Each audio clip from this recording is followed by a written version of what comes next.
2.5 ఏళ్ల ప్రజాపాలన పైన చర్చ మీరు ఎక్కడ పెట్టినా మేము వస్తాం. మీరు ఎక్కడికైనా సిద్ధంగా ఉండాలని కేటీఆర్ కూడా హెచ్చరిస్తూ ఉన్నాం. మరి 10 ఏళ్ల పాటు కేటీఆర్ ముఖం ఎక్కడ?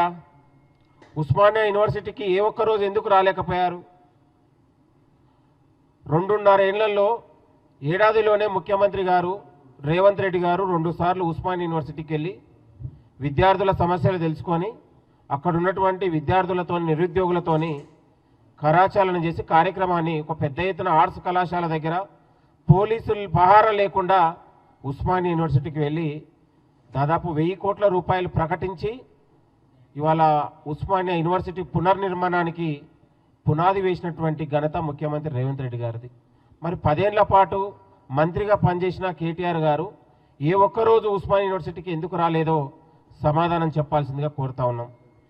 మీరు 10 ఏళ్ల పాటు ఇచ్చిన ఉద్యోగాలపైన 2.5 ఏళ్లలో ముఖ్యమంత్రి రేవంత్ రెడ్డి గారి నాయకత్వంలో ఇచ్చిన ఉద్యోగాలపైన ఉస్మానియా యూనివర్సిటీలో చర్చ పెడదామా, చర్చకు వస్తారా అని బీఆర్ఎస్ నాయకులకు కేటీఆర్కు అందరికీ మేము హెచ్చరిస్తూ ఉన్నాం. మీకు దమ్ముంటే చర్చకు రావాలని కూడా మేము పిలుపునిస్తూ ఉన్నాం. ఆర్ట్స్ కళాశాల సాక్షిగా ఉన్నటువంటి మీ పార్టీలో అనేక మంది మాజీ ఎమ్మెల్యేలు, మాజీ ఎంపీలు, కార్పొరేషన్ చైర్మన్లు, మాజీలు ఉన్నారు కదా, వాళ్ళందరినీ తీసుకొని మీరు రండి, చర్చ పెద్దాం. ఇవాళ ఉద్యోగాలు ఇవ్వకనే 10 ఏళ్లలో అనేక మంది నిరుద్యోగులు కలత చెంది ఆత్మహత్యలు అయినటువంటి సందర్భాలు ఎన్నో. చిక్కడిపల్లి అశోక్ నగర్లో నిరుద్యోగి ప్రవళిక 4 పరీక్షలకు అప్లికేషన్ పెట్టుకొని ఇవాళ ఆత్మహత్య చేసుకుంటే అలాంటి ఆత్మహత్యను ప్రేమ కథగా చిత్రీకరించినటువంటి కేటీఆర్ గారు, ఇది మీరందరూ జూమ్లో తీసుకోవాలి దయచేసి. ఇది ప్రేమలేఖ అని కట్టుకథలల్లి ఒక నిరుద్యోగి ఉసురు పోసుకున్నటువంటి నీచమైన చరిత్ర నీది. గ్రూప్ 2 అభ్యర్థి ఆత్మహత్య ప్రవళిక మీరు చూడండి. అదేవిధంగా బోడా సునీల్ నాయక్ గారు నిరుద్యోగ అభ్యర్థి కాకతీయ యూనివర్సిటీలో విషం దాగి సెల్ఫీ వీడియో పెట్టుకొని ఆత్మహత్య చేసుకుంటే ఇవాళ బోడా సునీల్ నాయక్ నీ ప్రభుత్వంలో బీఆర్ఎస్ హయాంలో లైవ్ వీడియో ద్వారా విషం దాగి చచ్చిపోతే ఇప్పుడు మీ పార్టీలో ఉన్నటువంటి ఒక ఎమ్మెల్సీ దాసోజు శ్రవణ్ గారు నేను నిమ్స్కి వెళ్ళి పరామర్శించినటువంటి ఫైల్ ఫోటో, దయచేసి బీఆర్ఎస్ పార్టీని ఓడించండి, మా బతుకులు కాపాడండి అని ఆనాడు బోడా సునీల్ నాయక్, ఇప్పుడు మీ పార్టీలో ఉన్నటువంటి దాసోజు శ్రవణ్ గారికి మాకు ఇగో మొత్తం కూడా మేము పరామర్శించి వచ్చినటువంటి సందర్భాలు. ప్రవళిక నిరుద్యోగే కాదు, ప్రేమ కథ ద్వారా చనిపోయిందని కేటీఆర్ గారే స్వయంగా వెల్లడించినటువంటి ఇది మీరు చూడండి, గమనించండి. అదేవిధంగా ఇవాళ కేటీఆర్ గారు ఇప్పుడే ఉపన్యాసంలో మాట్లాడుతూ ఉన్నాడు, చిక్కడిపల్లి అశోక్ నగర్ ఉస్మాన్ యూనివర్సిటీలో పోలీసుల దాడులని. ప్రవళిక ఆత్మహత్య చేసుకుంటే అర్ధరాత్రికి పోలీసులతోని మొత్తం చిక్కడిపల్లి ఏరియాలో విద్యార్థుల్ని, నిరుద్యోగుల్ని ఎట్లా కొడుతున్నారో మీరందరూ కూడా చూడండి. ఇది ఫైల్ ఫోటో. ఇవాళ కాంగ్రెస్ ప్రజాపాలనలో నిరుద్యోగులు ఎక్కడ కూడా ధర్నా చేసినా, పోరాటాలు చేసినా కూడా న్యాయమైన డిమాండ్గా, ధర్మమైన డిమాండ్గా ప్రభుత్వం అంగీకరించి ఎక్కడ కూడా అరెస్టులు లేకుండా, లాఠీచార్జీలు లేకుండా నేటి వరకు కూడా ఈ యొక్క ప్రజాస్వామ్య విలువల్ని కాపాడుతున్నటువంటి ప్రభుత్వం ప్రజాపాలన. మీ హాయంలో మాట్లాడితే కేసు, పోరాడితే కేసు, దిష్బొమ్మ తగలబెడితే జైళ్ళకు పంపించిన నీచమైన చరిత్ర. కేటీఆర్ గారు, నేను అంటా ఉన్నాను, 1400 కోట్ల రూపాయలు మీ పార్టీలో ఫండ్ ఉందని కవిత గారు చెప్తున్నారు. మరి మీ ఆయంలో ఇవాళ సునీల్ నాయక్ కానీ, మురళీ ముదిరాజు కానీ, అదేవిధంగా ప్రవళిక చనిపోయింది. మరి ఆ కుటుంబాల దగ్గరికి వెళ్ళి ఏమైనా ఇంతవరకు నువ్వు నష్టపరిహారం ఇచ్చినావని ఈ సందర్భంగా చెప్పాలి. వాళ్ళ కుటుంబానికి ఉద్యోగం ఇచ్చినావు, ఇవ్వలేకపోయినావు. అదేవిధంగా బీఆర్ఎస్ హాయంలో మృతి చెందినటువంటి ఇవాళ నిరుద్యోగులు కావచ్చు, అదేవిధంగా తెలంగాణ యువతకు కేటీఆర్ క్షమాపణ చెప్పి ముక్కు నేలకు రాయాలని కేటీఆర్కు మేము డిమాండ్ చేస్తూ ఉన్నాం. తెలంగాణలో నిరుద్యోగుల గురించి, తెలంగాణ యువత గురించి మాట్లాడే కనీస అర్హత కూడా కేటీఆర్కు లేదని కూడా ఈ సందర్భంగా మాట్లాడుతూ ఉన్నాం. నీ హయాంలోనే కదా అనేక మంది నిరుద్యోగులు ఆత్మహత్యలు పాలు చేసుకుంది. ఇవాళ నీ హయాంలో కనీసం నిరుద్యోగులకు ఇవ్వాల్సిన ఉద్యోగాలు అమ్ముకొని కోట్లల్లో ఉన్నటువంటి పరీక్ష పేపర్లను లీకేజ్ చేసుకొని ఇవాళ నిరుద్యోగులకు ఉరితాడు వేసినటువంటి మీరు ఇవాళ సంతాప సభ పెట్టినట్లాగా ఉందని కూడా ఈ సందర్భంగా గుర్తు చేస్తా ఉన్నాం. బీఆర్ఎస్ అంటేనే లీకేజీ ప్యాకేజీ నిరుద్యోగులకు కన్నీళ్ళు అనే విధంగా తెలంగాణ రాష్ట్రంలో ఆనాడు ఉంటుండే. ఇవాళ కాంగ్రెస్ ప్రజాపాలన వచ్చిన తర్వాత ఏడాదిలోనే దాదాపు 67,763 ఉద్యోగాలను భర్తీ చేసి వివిధ దశలలో కూడా దాదాపు ఇంకా 13,192 పోస్టులు ఇవాళ భర్తీకి అవకాశాలు ఉన్నాయి. దాదాపు ఇవాళనే కానిస్టేబుల్ 7,000 పైగా పోస్టులు ఈరోజు కానిస్టేబుల్ ఎస్ఐ కానిస్టేబుల్ పోస్టులు భర్తీ చేసినాం.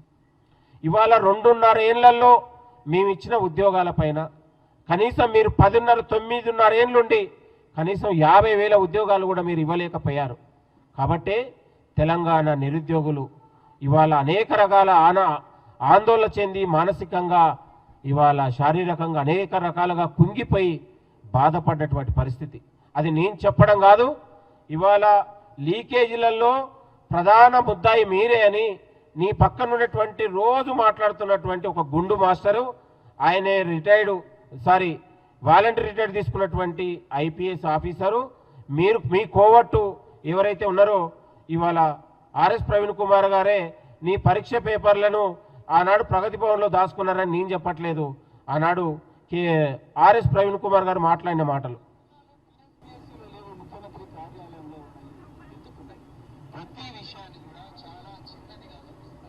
కేటీఆర్ గారు మొన్న ప్రెస్ మీట్ పెట్టి ఏమన్నారు? అరే ప్రవీణ్ రాజశేఖర్ రెడ్డి దీనికి ఇంత రాద్ధాంతం ఎందుకు చేస్తున్నారు మీరు?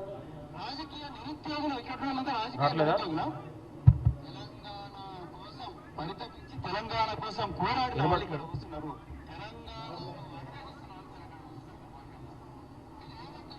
అరే ప్రతి చిన్నదానికి అరే చిన్నదయ్యా అది ఆడియో ఎందుకు రావట్లేదు? అందరికి చెప్తున్నా, నేను కూడా deputy commissioner of police crimes set in charge గా నేను కూడా చేసిన 2 సంవత్సరాలు చేసిన.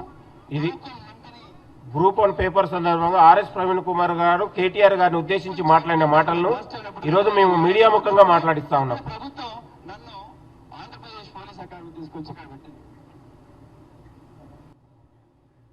16 పేపర్లను లీకేజ్ చేసినటువంటి చరిత్ర మీది.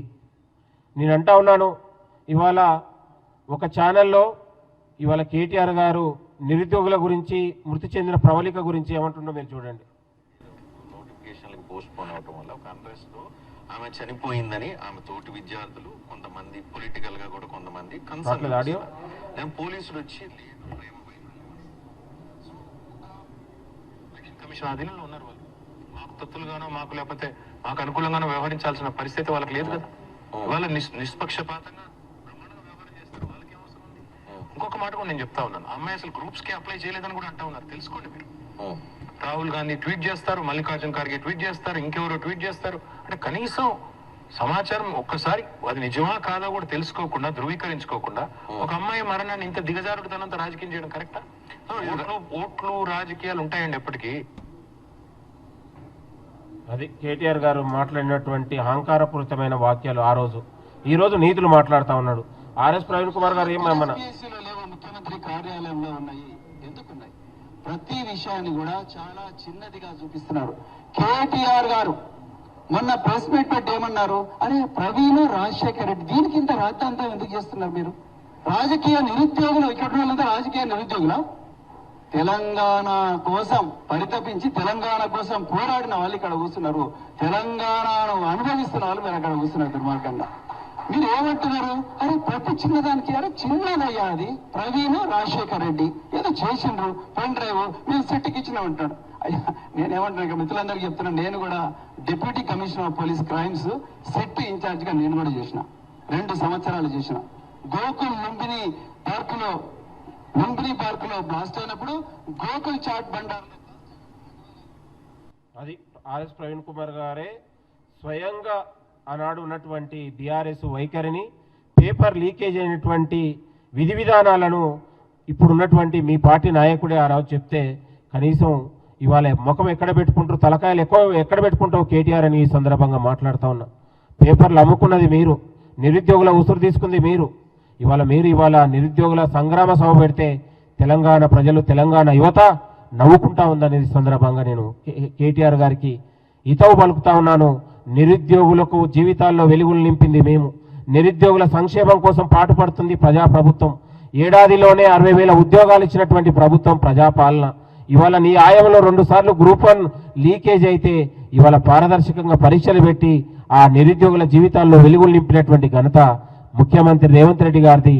అది ప్రజాపాలనకు దక్కిందనే విషయాన్ని మరొకసారి గుర్తు చేస్తా ఉన్నా. తెలంగాణ నిరుద్యోగులు, తెలంగాణ యువత ఇవాళ వాళ్ళ యొక్క నైపుణ్యం ఉన్నటువంటి స్కిల్ యూనివర్సిటీ పెట్టి, క్వాలిటీ ఎడ్యుకేషన్ పెట్టి తెలంగాణ యువత జీవితాల్లో నింపాలనే ఒక సంకల్ప లక్ష్యంతో ఈ ప్రభుత్వం పనిచేస్తూ ఉంది.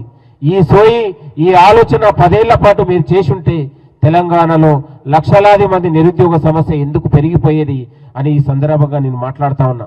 తెలంగాణకు ద్రోహం చేసింది మీరు, నిరుద్యోగుల జీవితాలను ఆగం చేసింది మీరు, నిరుద్యోగులకు ఉద్యోగాలు అమ్ముకున్నది మీరు. ఇవాళ కల్వకుంట్ల కుటుంబమే ఆనాడు ఉన్నటువంటి దోపిడీకి విద్యార్థుల ఉసురు పోసుకుంది మీరు. కాబట్టి ఇవాళ మీరు నిరుద్యోగ సంగ్రామ సభ, తెలంగాణ యువ సంగ్రామ సభ పెడితే తెలంగాణ ప్రజలు మిమ్మల్ని క్షమించరు. నీ గారడి మాటలకు, నీ యొక్క అహంకారపూరితమైన వాక్యాలకు, నీ తప్పుడు మాటలకు, నీ తక్కుటమారి విద్యలకు తెలంగాణ యువత మోసపోదు. తెలంగాణ యువతని నువ్వు మైమరిపించలేవు. తెలంగాణ యువత ఒక పోరాటాల గడ్డ. తెలంగాణ యువత ఒక త్యాగాల నుంచి తెలంగాణ తెచ్చుకుంది. కాబట్టి నీలాంటి బ్రోకర్లు, లోఫర్లు తెలంగాణ యువతను రెచ్చగొడితే రెచ్చిపోరు. తెలంగాణ యువత కోసం మాకు ఇలా మేము ఖచ్చితంగా వాళ్ళ జీవితాల్లో వెలుగులు నింపడానికి, వాళ్లకు ఉద్యోగాలు ఇవ్వాలనే సంకల్పం మా ప్రభుత్వానికి ఉన్నది. రాహుల్ గాంధీ గారిని, ప్రియాంక గాంధీ గారిని తీసుకొచ్చినాం. వాళ్ళ జీవితాలకు మీ ఆయంలో జరుగుతున్నటువంటి మోసాలను, అక్రమాలను, అన్యాయాలను కళ్ళారా చూపించగలిగినాం. మేము అన్నమాట కట్టుబడి ఉన్నాం. ప్రతి ఖాళీలను భర్తీ చేయడానికి ఈ ప్రభుత్వం సిద్ధంగా ఉందని పదే చెప్తున్నాం. అది చేసి చూపించగలుగుతున్నాం. నువ్వు చేసిన అప్పులని కూడా ఈరోజు దిగమింగుకుంటూ నువ్వు చేసిన అప్పులకు వడ్డీలు కట్టుకుంటూ నిరుద్యోగ సంక్షేమాన్ని ఎక్కడ కూడా వాళ్ళ భవిష్యత్తును మేము విస్మరించలేదు. ఒక జవాబుదారిగా వాళ్ళ జీవితాలకు ఏదో ఒకటి ప్రతి వాళ్ళని ఉద్యోగులుగా తయారు చేయాలనేదే ముఖ్యమంత్రి గారి యొక్క సంకల్పం అనే విషయాన్ని మరొకసారి గుర్తు చేస్తా ఉన్నాం. మేము తెలంగాణ కాంగ్రెస్ ప్రభుత్వంలోనే నిరుద్యోగులకు ఉద్యోగాలనే విధంగా చేయగలిగినాం. భవిష్యత్తులో చేస్తాం. నిరుద్యోగులు వేరు కాదు, అది కాంగ్రెస్ బిడ్డలనే ఉద్దేశంతోనే ఈరోజు ప్రజాపాలన ముందుకెళ్తా ఉంది. ఇవాళ మీ గతంలో మీ మాజీ ఎమ్మెల్యే, మీ మాజీ ఎంపీ మేము ధర్నాలు చేస్తే, పోరాటాలు చేస్తే రైతులు రావట్లేదు, మహిళలు రావట్లేదని మాట్లాడితే ఈ సన్యాసులు ఇవాళ తెలంగాణలో మహిళల, రైతుల, నిరుద్యోగుల మద్దతు కరువైందని ఈ యొక్క టక్కుటమారి విద్యలు, ఈ యొక్క లోఫర్లు, బ్రోకర్లు ఇలాంటి నీచమైన పనులకు ఈరోజు దిగజారుతా ఉన్నారు. కాబట్టి తెలంగాణ యువతకు, విద్యార్థులకు, నిరుద్యోగులకు, యువతకు మేము మనవి చేసేది ఒకటే. తెలంగాణలో కాంగ్రెస్ ప్రభుత్వం, ముఖ్యమంత్రి రేవంత్ రెడ్డి గారు మన కోసం, తెలంగాణ యువత భవిష్యత్తు కోసం పనిచేస్తూ ఉన్నారు. 10 ఏళ్ల పాటు మనల్ని అనేక రకాలుగా చిత్రహింసల పాలు చేసి, మనకు రావాల్సిన ఉద్యోగాలు అమ్ముకొని, మనకు రావాల్సిన ఉద్యోగాలు సక్రమంగా నిర్వహించకుండా 10 ఏళ్ల పాటు మనల్ని అనేక రకాలుగా ఇబ్బందులకు గురి చేసి ఇవాళ వాళ్ళు మళ్ళీ ఈరోజు కొత్త నాటకంతో బయటికి వస్తూ ఉన్నారు. తెలంగాణ యువత, విద్యార్థులారా, నిరుద్యోగులారా, ఆ నిరుద్యోగులు కన్నటువంటి తల్లిదండ్రులారా, ఇలాంటి బ్రోకర్గాళ్ళని నమ్మొద్దు. కేటీఆర్ లాంటి లోఫర్ని, గారడి మాటల్ని తెలంగాణ సమాజం విస్మరించాలి. వాళ్ళని చెప్పులతోని బీఆర్ఎస్ నాయకులు తరిమి కొట్టాలని తెలంగాణ యువతకు మేము పిలుపునిస్తా ఉన్నాం. కేటీఆర్ కు, బీఆర్ఎస్ నాయకులకు ఇంకెవరికైనా సిగ్గు, శరం, లజ్జ ఉంటే రండి, ఉస్మానియా యూనివర్సిటీలో చర్చ పెడదాం. ఎక్కడికైనా ఎంత లోతైన ఎన్ని గంటలైనా చర్చ పెడతాం. ఉస్మానియా యూనివర్సిటీ వీసీ గారి అనుమతి తీసుకొని ఎక్కడ కూడా పోలీసులు లేకుండానే చర్చ పెడదాం. ఒక ప్రజాస్వామ్యంగా చర్చ పెడదాం. నువ్వు ఎన్ని ఉద్యోగాలు ఇచ్చినావో చెప్పు బిడ్డ, మేము ఇచ్చినటువంటి ఉద్యోగాలు ప్రతి లెక్కతో చెప్తాం. ఎంత పారదర్శకంగా నిర్వహించినామో ఉద్యోగాలు పొందినటువంటి తల్లిదండ్రులు కూడా వస్తారు, వాళ్ళు ఉన్నటువంటి బిడ్డలు వస్తారు. ఏ చర్చకైనా సిద్ధం. ఇలాంటి నీచమైన మాటలు, లత్కోరు మాటలు మాట్లాడకు కేటీఆర్ గారు. కనీసం సభ్యత సంస్కారంతో ఒక ప్రతిపక్ష నాయకుడిగా మాట్లాడు. ఇలాంటి ఒక ముఖ్యమంత్రి గారంటే గౌరవం లేకుండా, ఒక ప్రజాపాలన అంటే గౌరవం లేకుండా, ఇప్పటికీ కూడా తెలంగాణ తన ఎస్టేట్ లాగా భావించి అహంకారపూరితమైన తన ఉన్నట్టు పొగరుబోతు మాటలు బంద్ చేసుకోవాలని కూడా కోరుతా ఉన్నాం. మేము కూడా పెట్టగలుగుతాం. మేము కూడా 10 లక్షల మంది తెలంగాణ యువతతో పెట్టగలుగుతాం. భవిష్యత్తులో కూడా పెడతాం. ఇవాళ ఉద్యోగాలు ఇచ్చినటువంటి ఇవాళ ముఖ్యమంత్రి రేవంత్ రెడ్డి గారికి, రాహుల్ గాంధీ గారికి ధన్యవాద సభ నిరుద్యోగులతో పెడతాం పెద్ద ఎత్తున. ఖబర్దార్ రాసుకో బిడ్డ. తెలంగాణ యువత మీతో కాదు, తెలంగాణ యువత కాంగ్రెస్ ప్రభుత్వంతోనే ఉంటది. ముఖ్యమంత్రి రేవంత్ రెడ్డి గారితో ఉంటారు, రాహుల్ గాంధీతో ఉంటారనే విషయాన్ని మరొకసారి గుర్తు చేస్తా ఉన్నాం. తెలంగాణ యువత కేటీఆర్ తప్పుడు మాటల్ని తిప్పికొట్టాలని కూడా తెలంగాణ యువతకు ఈ సందర్భంగా మేము పిలుపునిస్తా ఉన్నాం. థ్యాంక్ యూ, ధన్యవాదాలు. అదేవిధంగా ఈరోజు మన ప్రెస్ మీట్లో పాల్గొన్నటువంటి మిత్రుడు కాంగ్రెస్ యువ నాయకుడు ప్రతాప్ రెడ్డి గారు, అదేవిధంగా మన చిక్కడపల్లి నుంచి వచ్చినటువంటి సంవత్సరాల తరబడి బీఆర్ఎస్ మీద పోరాటం చేసిన మన నిరుద్యోగ నాయకుడు సలీం గారు, అదేవిధంగా పరశురామ్ గారు, అదేవిధంగా మన సురేష్ గారు, ఇవాళ విద్యార్థి నాయకుడు, కాంగ్రెస్ నాయకుడు, టీపీసీసీ ప్రతినిధి ఉన్నటువంటి అనేక మంది ఇవాళ కేటీఆర్ యొక్క మోసాలను, ఇవాళ ప్రజాపాలన చేపడుతున్నటువంటి కార్యక్రమాలను, ముఖ్యమంత్రి గారి యొక్క విజన్ను చెప్పడానికి మేమందరం ఈరోజు ఒక పెద్ద ఎత్తున పెట్టగలిగాం. భవిష్యత్తులో తెలంగాణలో ఊరూరా తెలంగాణ నిరుద్యోగుల తరఫున కూడా మేము పెద్ద ఎత్తున కూడా ప్రచారం చేయబోతా ఉన్నాం. ఆనాడు బీఆర్ఎస్ చేసిన మోసాలను, ఇవాళ లీకేజీలు, ప్యాకేజీలను కూడా మరింత ప్రజల ముందుకు తీసుకెళ్లి ఇవాళ కేటీఆర్కు నిరుద్యోగులతోనే సరైన బుద్ధి చెప్తామని కూడా ఈ సందర్భంగా కోరుతున్నాం. Thank you.